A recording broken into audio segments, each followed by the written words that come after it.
만약 공룡들이 멸종하지 않았다면 어떻게 되었을까요? 과학자들은 한 공룡이 계속 진화했다면 인간만큼 똑똑해졌을 거라고 말합니다. 몸집은 작았지만 두뇌 대 체중 비율이 공룡 중 최고였던 이 포식자가 있었습니다. 큰 눈으로 어둠 속에서도 사냥했고 손가락으로 도구를 사용할 수 있었던 이 놀라운 생물이었죠. 과연 이 공룡은 얼마나 똑똑했을까요? 오늘은 공룡계의 천재 트로오돈의 놀라운 이야기를 들려드리겠습니다. 1855년 캐나다 몬태나주에서 특이한 이빨 화석이 발견되었습니다. 처음에는 그저 작은 육식 공룡의 이빨로만 여겨졌죠. 하지만 이 이빨의 주인공은 공룡 역사상 가장 흥미로운 존재 중 하나였습니다. 바로 백악기의 아인슈타인 트로오돈이었어요. 트로오돈이라는 이름은 상처 입히는 이빨이라는 뜻입니다. 이빨 뒷면에 톱니 모양의 날카로운 구조가 있어서 붙여진 이름이었죠.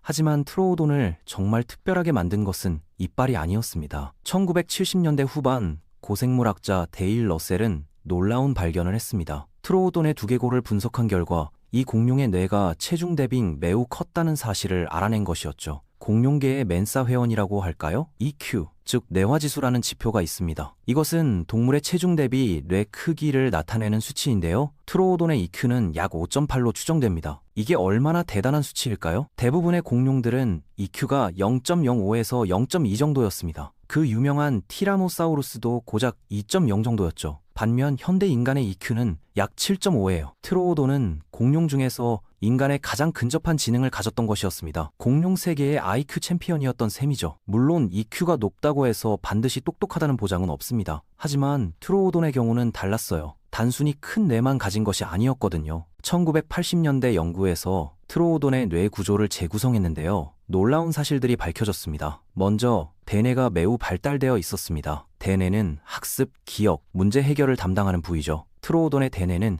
다른 공룡들에 비해 상대적으로 훨씬 컸어요. 마치 작은 몸에 슈퍼컴퓨터를 장착한 것 같았죠. 또한 손에도 잘 발달되어 있었는데요. 이는 복잡한 운동 조절과 균형 감각을 가능하게 했습니다. 트로오돈은 민첩하게 움직이면서도 정교한 동작을 할 수 있었던 거예요. 공룡판 체조 선수라고 할 수 있겠네요. 가장 흥미로운 부분은 시각 처리를 담당하는 뇌영이었습니다. 이 부분이 유난히 크게 발달되어 있었는데요. 이는 트로오돈이 뛰어난 시력을 가지고 있었다는 증거였죠. 그렇다면 트로오돈은 그 큰 눈으로 무엇을 봤을까요?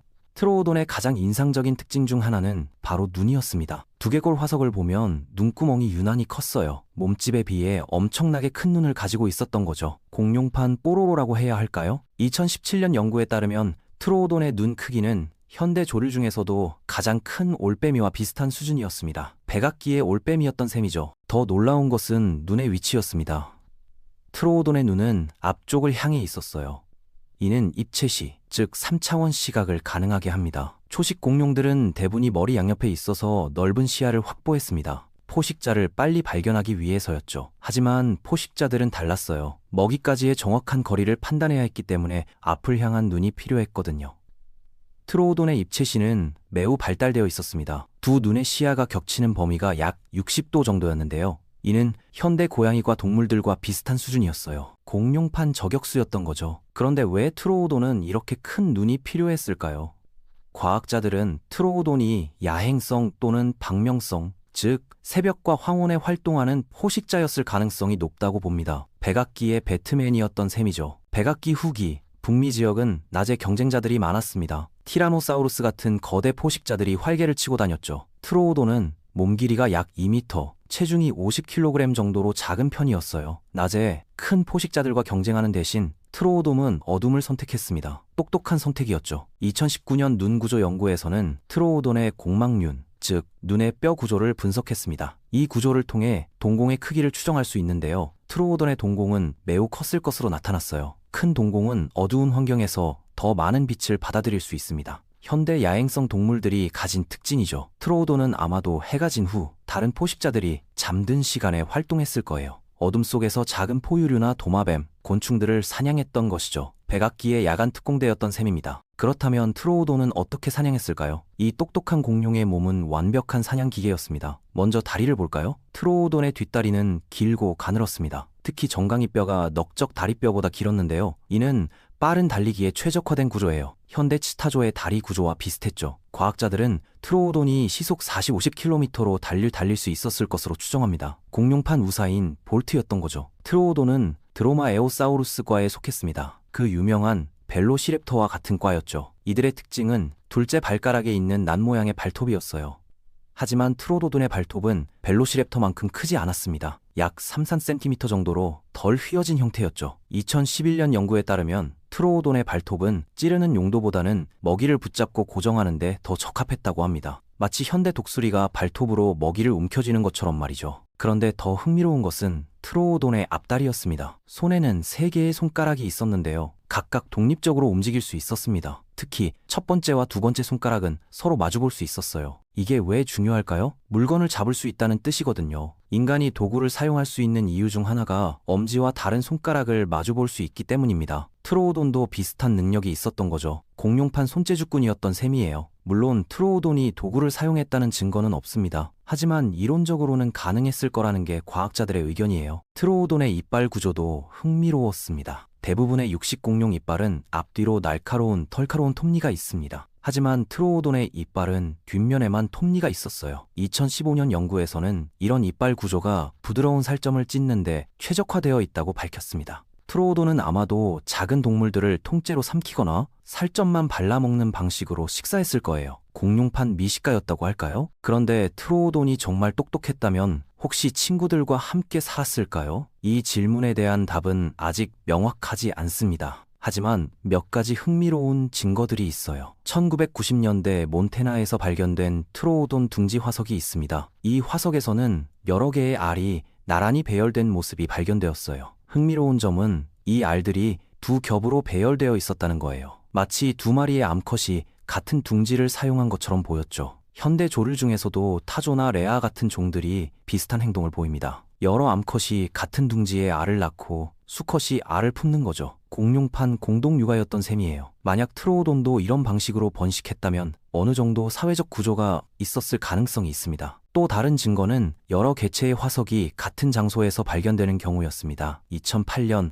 알래스카에서 발견된 화석 유적지에서는 여러 마리의 트로오돈 뼈가 함께 발견되었어요. 물론 이것만으로는 무리 생활을 했다고 단정할 수 없습니다. 우연히 같은 장소에서 죽었을 수도 있으니까요. 하지만 트로오돈의 높은 지능을 고려하면 최소한 가족 단위의 사회적 상호작용은 있었을 것으로 추정됩니다. 현대 까마귀나 앵무새처럼 똑똑한 새들은 복잡한 사회 구조를 가지고 있습니다. 트로오돈도 비슷했을 가능성이 있죠. 공룡판 사교 클럽이 있었던 건 아닐까요? 그런데 트로오돈은 정말 대단한 곳에서도 살았습니다. 트로오돈은 광범위한 지역에서 발견됩니다. 몬태나, 와이오밍, 엘버타 같은 북미 중부 지역은 물론이고 놀랍게도 알래스카에서도 발견되었어요. 백악기 후기의 알래스카는 지금보다는 따뜻했지만 여전히 겨울에는 춥고 어두웠습니다. 2012년 연구에 따르면 당시 알래스카 지역은 겨울에 최대 4개월 동안 해가 거의 뜨지 않는 극야 현상이 있었어요. 트로오돈은 이러한 환경에서도 살아남았습니다. 어떻게 가능했을까요? 백악기의 북극 탐험가였던 셈이죠. 첫째, 트로오돈의 큰 눈이 도움이 되었을 거예요. 극야 기간 동안에도 희미한 빛을 최대한 활용할 수 있었겠죠. 둘째, 2015년 화석 연구에서는 알래스카의 트로오돈이 다른 지역 트로오돈보다 약간 큰 눈을 가지고 있었다는 증거가 발견되었습니다. 환경에 적응한 거죠. 진화의 마법이었어요. 셋째, 트로오돈은 아마도 동면을 했거나 남쪽으로 이동했을 가능성이 있습니다. 하지만 이에 대한 명확한 증거는 아직 없어요. 트로오돈의 깃털도 추위를 견디는 데 도움이 되었을 거예요. 트로오돈의 직접적인 깃털 화석은 발견되지 않았지만 가까운 친척들이 모두 깃털을 가지고 있었기 때문에 트로오돈도 깃털로 덮여 있었을 가능성이 매우 높습니다. 공룡판 패딩을 입고 있었던 거죠. 깃털은 단열 효과가 뛰어나서 추운 환경에서 체온을 유지하는 데 매우 유용합니다. 그런데 1982년 한 과학자가 정말 놀라운 이론을 제시했습니다. 고생물학자 데일 러셀은 이렇게 물었어요. 만약 트로오돈이 멸종하지 않고 계속 진화했다면 어떻게 되었을까? 러셀은 공룡인간 또는 다이노사우로이드라는 가상의 생물을 만들었습니다.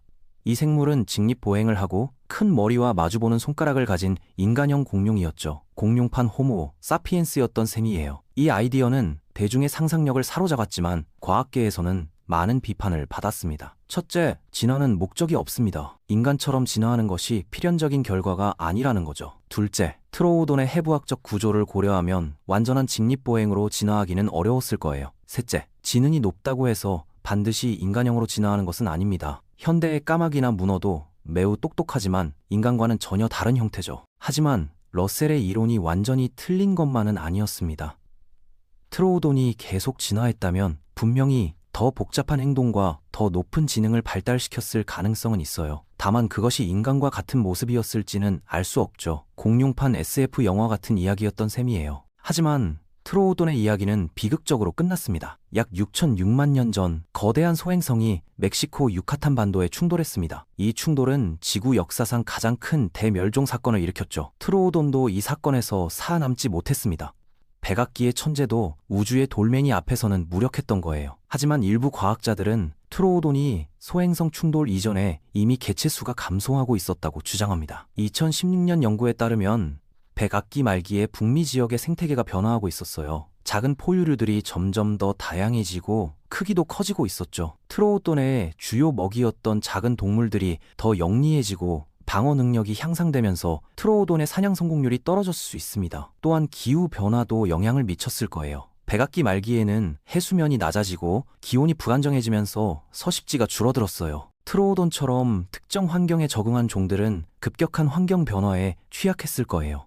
결국 소행성 충돌이 최후의 일격이 되었겠지만 그 이전부터 트로오돈은 이미 어려운 상황에 처해 있었을 가능성이 있습니다. 트로오돈은 공룡 중에서도 정말 특별한 존재였습니다. 큰 뇌, 뛰어난 시력, 정교한 손, 빠른 속도, 이 모든 것을 갖춘 완벽한 사냥꾼이었죠. 공룡계의 멀티플레이어였던 셈이에요. 확실한 것은 트로오돈이 이미 공룡계에서 가장 똑똑한 존재였다는 사실입니다. 지능은 크기가 아니라 생존 전략입니다. 트로오돈은 힘이나 크기 대신 두뇌를 선택했고 그 선택으로 7천만 년 동안 성공적으로 살아남았어요. 현대의 우리 인간도 비슷한 전략을 택했죠. 큰 송곳니나 날카로운 발톱 대신 큰 뇌를 발달시켜 지구의 지배자가 되었습니다. 어쩌면 트로오돈은 우리가 결코 만나지 못한 최초의 똑똑한 생물이었을지도 몰라요. 백악기의 천재, 공룡판 아인슈타인이었던 거죠. 오늘도 시청해주셔서 진심으로 감사드립니다. 다음에는 또 어떤 놀라운 고생물 이야기로 찾아뵐까요? 기대해주시기 바랍니다.